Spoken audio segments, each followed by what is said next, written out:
Hello, and welcome to another episode of County Perspective, the show that focuses on Frederick County government, local programs and events, and the community that you live in. I'm your host, Brandon Rosa, and thank you for joining us. Now, it's been a busy fall season over in Winchester Hall, so let's jump right in with some news from around the county. County Executive Jan Gardner shared some changes in county government during her public information briefing on Thursday, November 6th. Director of Government Affairs Roger Wilson will be resigning from his position by the end of January. He has served as Director of Governmental Affairs since 2014, when the county government adopted a charter government. Joy Schaefer, who is Vice President of the Frederick County Board of Education, will be resigning from the board and will be succeeding Wilson's position. Schaefer will take on the role of liaison between the county and its local, state, and federal governmental partners. The position also represents Frederick County at the Maryland Association of Counties and the Washington Metropolitan Council of Governments. Schaefer will have the responsibility of coordinating Frederick County's legislative package for each session of the Maryland General Assembly. Under the county's charter, the county executive is responsible for selecting a replacement to the Board of Education, with confirmation by the County Council. Executive Gardner has announced that, to ensure transparency and openness, she has asked the County Council to submit names of 3 candidates to the county executive by January 1st, 2020. She will then adopt one of these candidates to fill the open Board of Education position. One of my biggest accomplishments is working with our municipalities and responding to their issues and needs and getting them resolved quickly.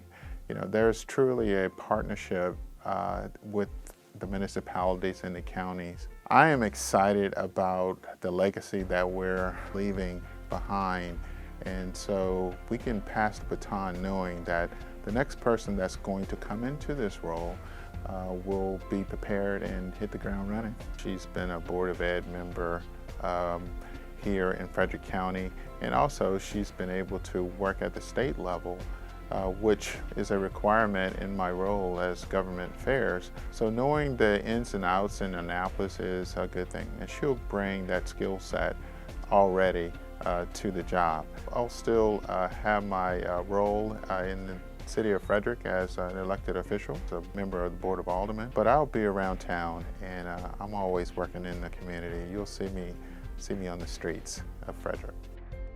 Community members, Frederick County dignitaries, and staff from the Frederick County Division of Fire and Rescue Services gathered in Winchester Hall on Wednesday, November 6th for a graduation ceremony for Paramedic Class 5.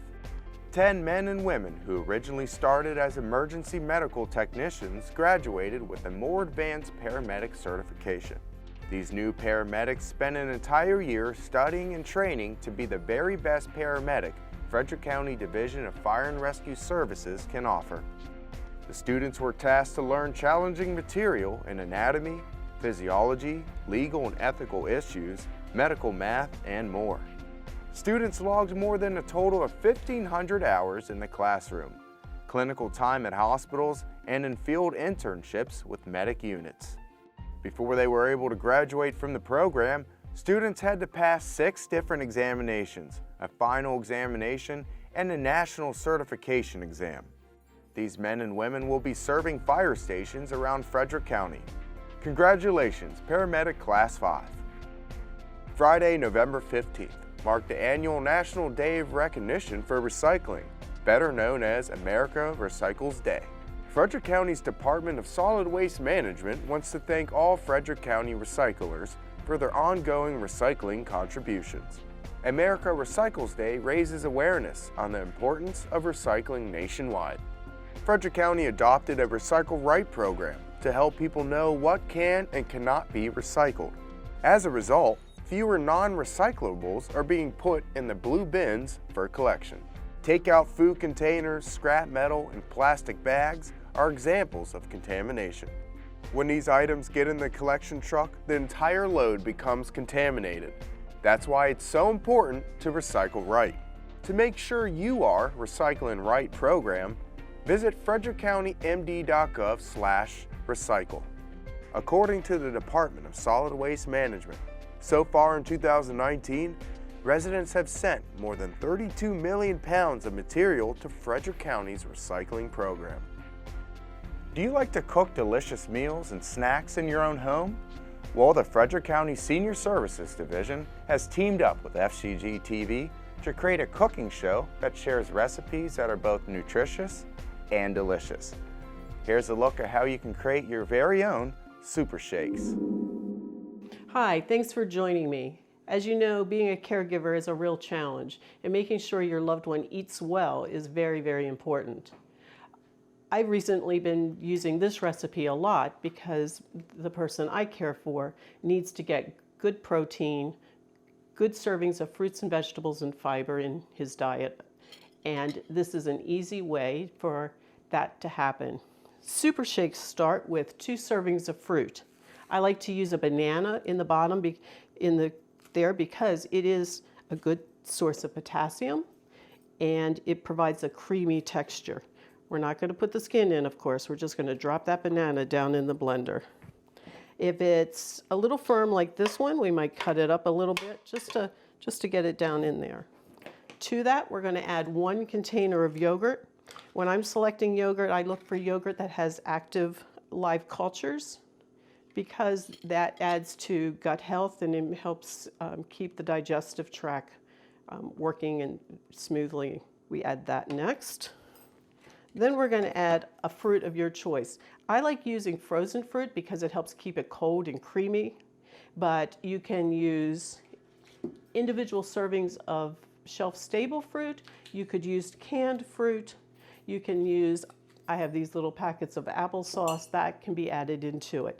The cool thing is you can add whatever you want in here. Today it's bananas and strawberries, but tomorrow it might be blueberries and strawberries or another fruit. To this, because I want to make sure that it's a good source of protein as well, I'm going to add about 2 tablespoons of protein powder. This is purely optional, and it might be something you want to discuss with your healthcare provider before you add this to your diet. In our case, we want to make sure the healing process goes well, and protein is an important part of that. And then just a little bit of liquid. Again, this is your choice. Today I'm using coconut water. You could use coconut milk. You could use any dairy product or non-dairy beverage. For some folks, that can be a good time to use if they're using a commercial product, a nutrient beverage. This is a nice way. Sometimes those taste a little chalky, and this can help disguise that taste a little bit. We've got it all in here. We're going to turn the blender on and get this all mixed up into one smooth shake.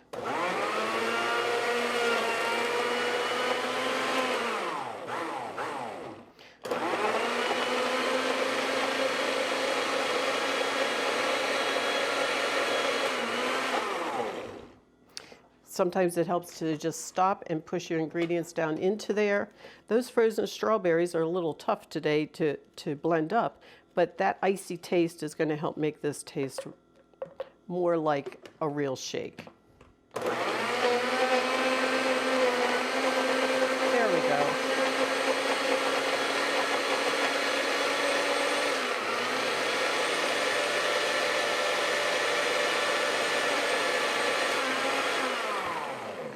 Stopping periodically just to mix things in, push them down, helps it blend faster.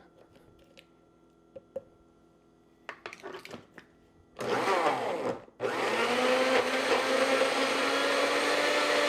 there we go, it's all smooth. It's ready to pour in a glass, but first I want to show you these little, I found these you can get them in kitchen supply stores, at even dollar stores.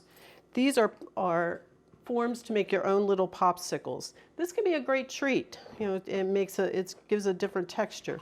So we just fill those little containers with some of this mixture. Leave a little room for expansion as it freezes. And in goes the stick. We're going to pour our shake into the glass. Think about portion sizes. When people are recovering, often they don't have a full appetite and they can't consume the a full serving that might normally occur. So small portions frequently are a big help. I'm using an insulated glass here, again, because sometimes it can take a while to drink all of that. The insulated glass will help keep it cold, but you can use anything. And sometimes special cups like a glass mug or even a tin cup just makes it kind of fun and changes things up a little bit. Pop in your straw. I'm using reusable straws here instead of plastic. These can be washed and go through the dishwasher, and stainless steel are also another good option. This one happens to have a silicone tip just to help protect teeth. But there you have it, a super shake that helps pack in 2 servings of fruits and vegetables, a dairy serving, and some extra protein for a healthy start. If you would like this recipe or more information about caregiving and other services, please go to our website at frederickcountymd.gov/senior services.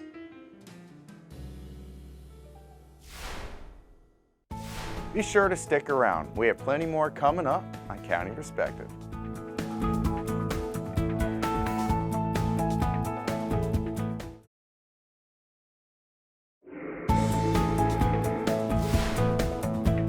Welcome back to County Perspective. I'm your host, Brandon Rosa.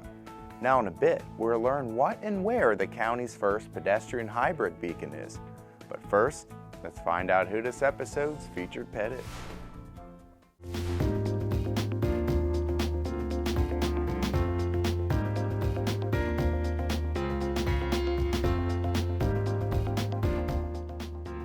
At first glance, Bentley is just like any other dog. He's affectionate, playful, and attentive. But when you spend some time with him, you'll notice he's special. Bentley can't see. He experiences the world through his other senses and does it with great ease. With a little patience and training for both human and dog, Bentley will make a great addition to most any family. Visit Bentley at Frederick County Animal Control and Pet Adoption Center, 1832 Rosemont Avenue.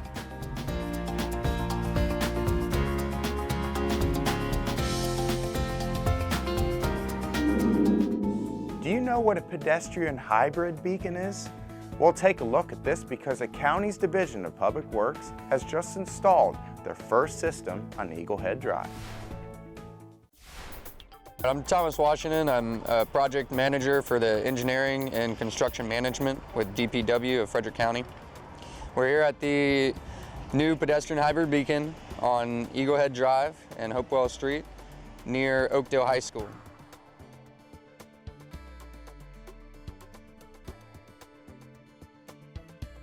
We chose to put in a pedestrian hybrid beacon because the intersection did not warrant a full traffic signal. And with the increased development in the area, we wanted to have pedestrians able to have a safe crossing over Eagle Head Drive.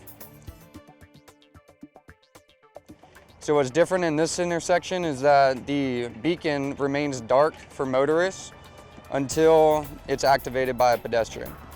So once it's activated by a pedestrian, the lights begin to flash yellow, and then they'll go to a steady yellow phase. And after that, it will go to a steady red phase, and that's when the crossing will begin. So when it's a steady red phase, drivers must stop behind the stop bars and remain stopped until the entire phase is clear, and then the beacon goes back to dark. Once the beacon goes back to dark and the crosswalk is clear, you may proceed as usual. So this crossing is safer than a traditional mid-block crossing because it has the ability to stop traffic for pedestrians. And once the traffic is stopped, they have a clear crossing rather than having to walk in front of traffic and hope that they yield. This has a full red, which indicates to drivers, just like a regular traffic signal, that they have to stop behind the stop bar and wait for the pedestrians to cross the intersection. As a pedestrian, this is just like a regular crosswalk. When you push the button, you'll hear the wait phase. Wait. And then when it turns to the walk phase, you'll see a walk indicated by the lights on the pedestrian head. And then it'll start its countdown timer. And it will show you the amount of time you have remaining to cross over Eagle Head Drive.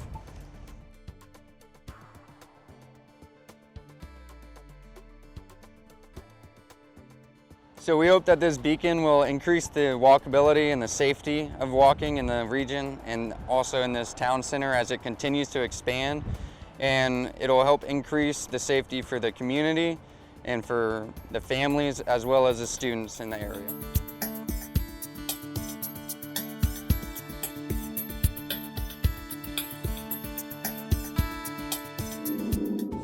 Looking for something to do in the next few weeks? Well, Frederick County has your back. Check out some of the great programs and events that some of the county departments are offering.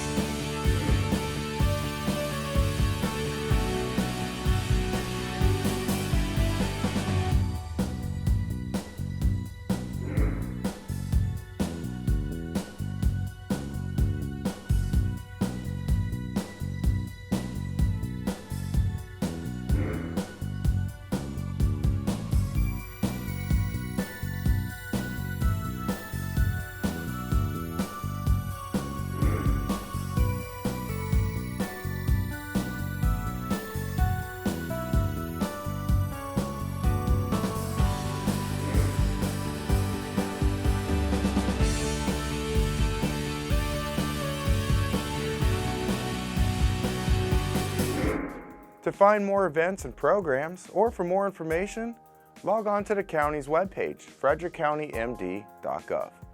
Now at the end of our show, we like to mention a few recent events, along with things our viewers should keep an eye out for in the upcoming weeks. Winchester Hall invites you to come to two important meetings in the first half of December. On Saturday, December 7th at 10 a.m., Frederick County's delegation to the Maryland General Assembly will host their annual public hearing in the first floor hearing room of Winchester Hall. During the meeting, delegates will hear about bills that may be proposed in Annapolis when the legislative session begins January 8th. Delegates want to hear from you about what has already been proposed and any new ideas for legislation. Your voice makes a difference on how the state of Maryland operates. On Monday, December 16th, County Executive Gardner and staff from Frederick County's Budget Office will host a public hearing in the first floor hearing room of Winchester Hall at 7 p.m. The goal is to hear from the public what they want to see included in the upcoming budget for fiscal year 2021. Residents are invited to discuss their funding priorities for the county. Just like the delegation meeting, your voice matters. Both meetings will be aired live on FCG-TV Channel 19 and HD Channel 1085. Well, that's it for this episode of County Perspective. Before we go, we want to remind you to stay safe while driving this holiday season and be careful if you fry any turkeys. We'll see you next time for a fresh look from a county perspective.